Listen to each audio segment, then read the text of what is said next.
Little kid growing up in Aransas Pass, Texas. Give it up meant that my mom wasn't going to let me keep whatever I had. I don't know what it might have been, but when Mama said, Ronnie, that's what they called me in those days, Ronnie, give it to me. You can't have it. Give it up. I knew I was going to be turning something over pronto. I didn't have a whole lot of things to say except, yes, ma'am. The years passed, and I became a teenager. A few more years passed, and I became a teenager with an attitude. If you can imagine such a thing. My buddies and I, we would love to go to things called sock hops. Any of you ever been to a sock hop? All right, a few of you, at least as old as I am. Yeah. We'd go to a sock hop. And we'd look at some friend of ours trying to do the twist. You know, a Chubby Checker record would be blaring in the background. Ah, yes. Chubby was in New Brunswick just recently, and I missed him. We'd look at one of our friends trying to get those moves going, and we'd say, Bill, dude, give it up. Just forget it. I mean, quit, please. You're giving rock and roll a bad name, and you're embarrassing us all. Give it up. Oh. But today, when I hear someone say, give it up, well, I know it has a different meaning. I know that that's a signal to applaud, a signal to turn loose the love and let someone or let some group know how much you love them, how excited you are for them. Ladies and gentlemen, give it up for the world champion San Antonio Spurs. That's the signal to turn loose the love. Clap, cheer, yell, stomp your feet. Don't hold anything back. Give it up. Just let go and give it up. That's what I want us to do. Each and every one of us. I want us to give it up over the next 6 weeks. Just let go. I want us to just forget about holding anything back. I want to give it up for the King of Kings, for the one who conquered death and rose victorious, Jesus the Christ. Let's have a word of prayer. Gracious God, may the words of my mouth this day, and God, may the meditations of all of our hearts, may they truly be acceptable in your sight. You are our strength. You are our rock. You are our Redeemer. You are the one to whom we will give it up. Amen. One of the most interesting for me, one of the most perplexing for me, one of the most unusual stories for me is the one Bill read from the Gospel of Luke this morning that we began. Jesus has been baptized, and Jesus disappears into the wilderness. Jesus disappears into this horrible place to be. And we discover that he's fasting. Fasting means you're doing without. In this case, he was doing without food. Jesus disappears into the wilderness, and for 40 days, he goes without food. Now, I love Matthew's gospel. I love Luke's gospel as well. Matthew has this wonderful little phrase that he shares with us. Listen to this passage. After feasting, that was really a left-handed turn. After fasting for 40 days and 40 nights, he, being Jesus, was hungry. Really? Matthew tells us that Jesus skips breakfast, lunch, and dinner for 40 days, and he's careful to say 40 nights as well, so that we know he wasn't slipping something to eat at night when the sun went down. Jesus shares with us the need to tell us Jesus was hungry. That should have been so obvious that it shouldn't have been worth mentioning. And yet Matthew records that for us. And it may seem like a waste of ink for Matthew to record something like this. It is critical to what follows. Because you see, Jesus was not alone in the wilderness. There was someone else with Jesus out there. Matthew calls him the tempter. I like that word. I like the word tempter. Mark calls him Satan. And Luke, as you heard Bill read a few moments ago, calls him the devil. And I appreciate the writers of the gospel joining hands and calling out this age-old enemy of mankind. I appreciate the fact that they acknowledged his presence. They're tempting Jesus in the wilderness. I could care less how you identify this adversary. I'm not concerned with what name you might give that enemy. I just don't want you to forget that he's still hanging around. And if you aren't hungry for the things of God, it just might be that an ancient adversary is killing your appetite. So Jesus, you're a little hungry, are you? Well, look at all these stones laying on the ground. Why don't you just pick one up and turn it into a fresh loaf of baked bread? What kind of bread? Raisin bread? What do you want? Jesus, just turn it into bread. Make no mistake about this. Jesus, and Matthew lets us know, Jesus was hungry. He was physically hungry. Anybody that's gone without food for that length of time would be hungry. They really would be. But there was another hunger that was gnawing inside of Jesus. There was a hunger gnawing inside of Jesus that really gnaws inside of each and every one of us. When we manage to set aside the things of the world so that we might feast on the things of God. That hunger for God is there. It's just that it's covered up so often. Jesus wanted God more than bread. Think about that. The one who would call himself the bread of life hungered for the Creator. I have a question for you this morning, for each and every one of you. What is it that you hunger for? What is it that you're starved for, so famished for, that you just can't wait to get it? What is it that you hunger for? Do you hunger for power, for prestige, for fame, for fortune? Because you know for a fact so many do. Perhaps you're one yourself. Is your mind constantly searching for ways to manipulate others so that you can achieve whatever it is that you hunger for? Do you wish God had made you taller, stronger, faster, or whatever? Are you tempted? Are you tempted to do whatever it takes to get ahead? Are you tempted to win no matter the cost? Are you willing to kick anyone who gets in your way to the gutter as you climb the ladder, as you struggle for whatever it is that you're hungry for? Are you so hungry for the things of this world that you'll compromise your integrity, your reputation, even your Christian bearing, just to satisfy that hunger? I want to give all of us an opportunity as we begin this season of Lent to call out our temptations, our enemy, our adversary, however you might think about that. Be bold.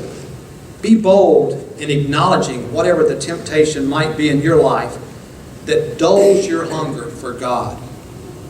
That dulls your hunger for God. There's an old adage that simply says, if you're not hungry, you won't eat. If you're not hungry for God, you're not going to feast on the things of God. Reverend John Piper has written a lot about hunger for God. And I loved one little quote from one of his books. He says, for the Christian, the hunger for anything besides God can be an archenemy. Now, he didn't say it is an archenemy. He said it can be. It can be. And I know what he's talking about, and I know it from personal experience. For 28 years, I was a high school band director. Most of you know that about me. And from the day I first walked into that band hall at Ingleside High School, from the moment I accepted the position of head director of that program, a hunger raised within me. A hunger raised within me to field an award-winning band. And I realized quickly that it was easy to look at the students and see them as little more than players on a stage, players on my stage, players that I could manipulate and bend to my own will.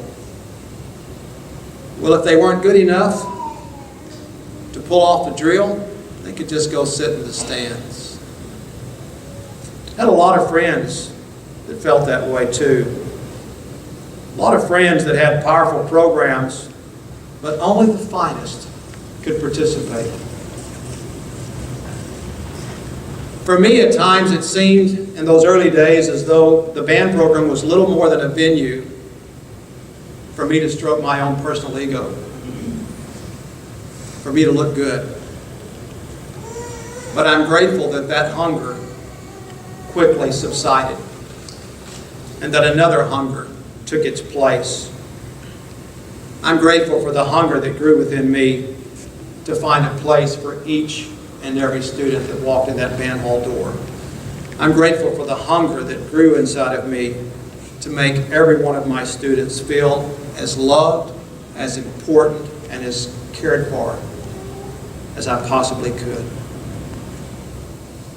Do you hunger for God? Do you hunger for God? Do you wake in the morning thinking of what it will be like when you meet face to face? Do you wonder if you'll leap and dance and shout, or whether you'll just simply drop to your knees in a stunned silence? Do you hunger for God throughout the day? Do you look for God in the face of family, in the face of friends? Do you look for God in the face of the homeless man on the street corner? The hunger that burns within each of us will ultimately determine the direction our life takes. Let me say that again. The hunger that burns within each of us will ultimately determine the direction our lives take.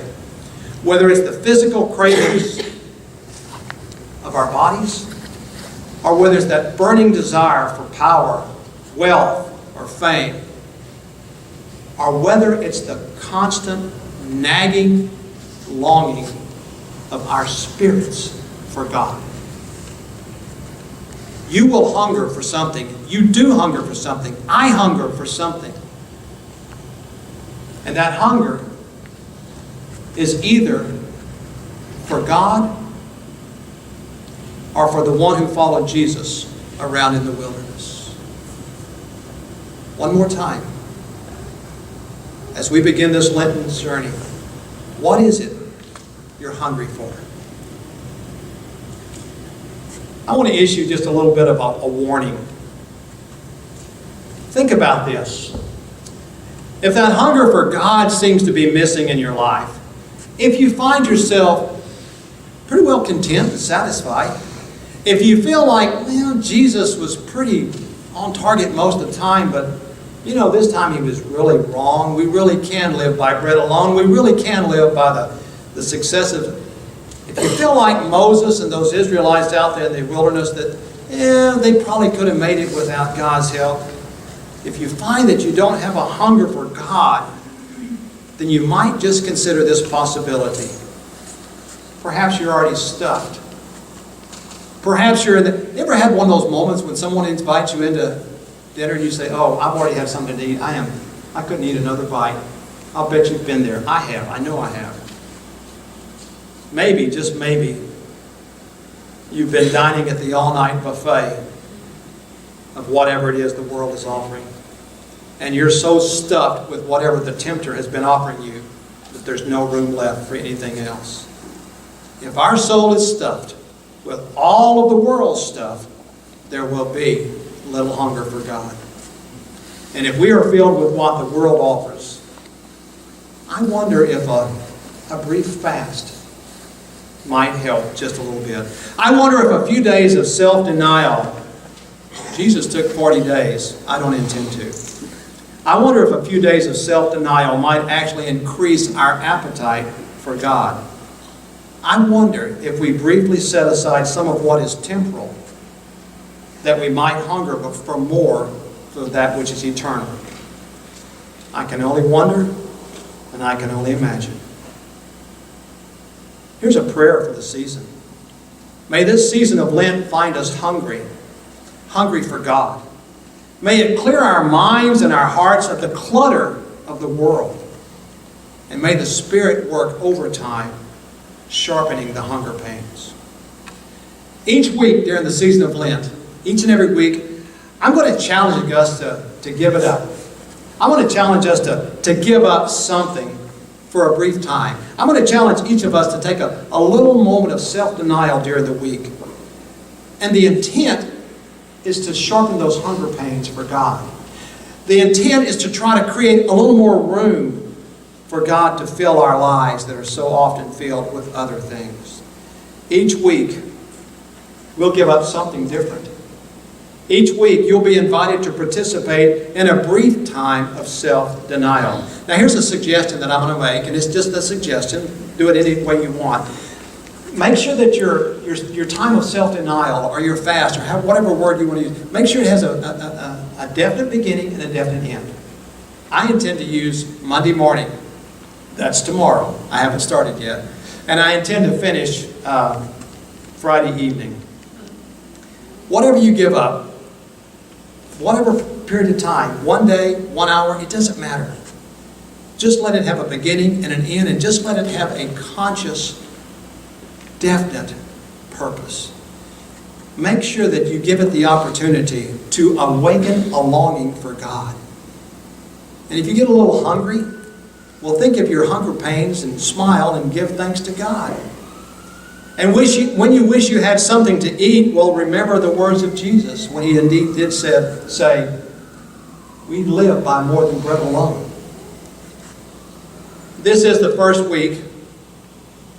Lent began on Ash Wednesday. And this is the first Sunday, so it should be obvious by now what I'm going to suggest we consider fasting from this week, and it's food. But please, not all food. And if you want to go ahead and try a 40-day fast like Jesus did, let me know how that works out for you. If you want to fast from Monday morning till Friday sundown, you're a lot stronger than I am. The fact is, I am seriously not going to suggest something that dramatic or drastic. I take serious medications for my heart condition, and I don't intend to get myself in another trouble. But here's what my schedule for the week is going to be. I'm going to have a standard breakfast like I normally do. I'm going to eat a modest lunch. I'm going to stay away from all desserts. That will be a real struggle for Pastor Ron. And I'll have something light to eat in the evening with my medications. One of the things I've discovered about myself is that I'm a nibbler. I love to nibble. I just nibble at the... And I'm going to remind myself that every time I want to nibble, well, that's like my spirit trying to nibble at what the world's offering me. You know, eating a cookie is not a bad deal. And I like to eat a cookie. Only problem is I go and do it 6 times during the day, you know. And I really hate the fact that Michelle keeps a candy jar in the office of bite size. You know, if she had those big, huge honker bars, you know, I probably wouldn't eat one. But it's really easy to go and get one 2 or 3 times a day. I plan to stay away from all nibbling. Last night I had a bowl of vanilla ice cream with chocolate syrup on it while I was watching the Longhorns baseball game. Monday evening I plan to do that. I plan to skip those snacks. Whatever it is, doesn't matter how often, doesn't matter how much.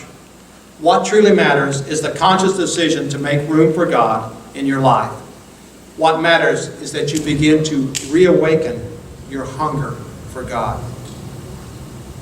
When we begin to hunger for God more than we hunger for anything else, then God begins to reign supreme in every facet of our lives. None of us were there when Mary gave birth to that little boy. None of us saw her wrapping him in swaddling clothes and lie him in the manger. All we can do is imagine what it might have been like. The shepherds knew, the wise men got a taste as well. But you, me, all we can do is imagine. We didn't hear him talk to the elders in the temple. We didn't hear him preach from the side of the hill. We didn't see him turn water into wine. And we didn't see him raise Lazarus from the dead. We simply read the stories, and we are left to imagine what it would have been like to be there when it happened. We did not hear the crowd scream, "Crucify him."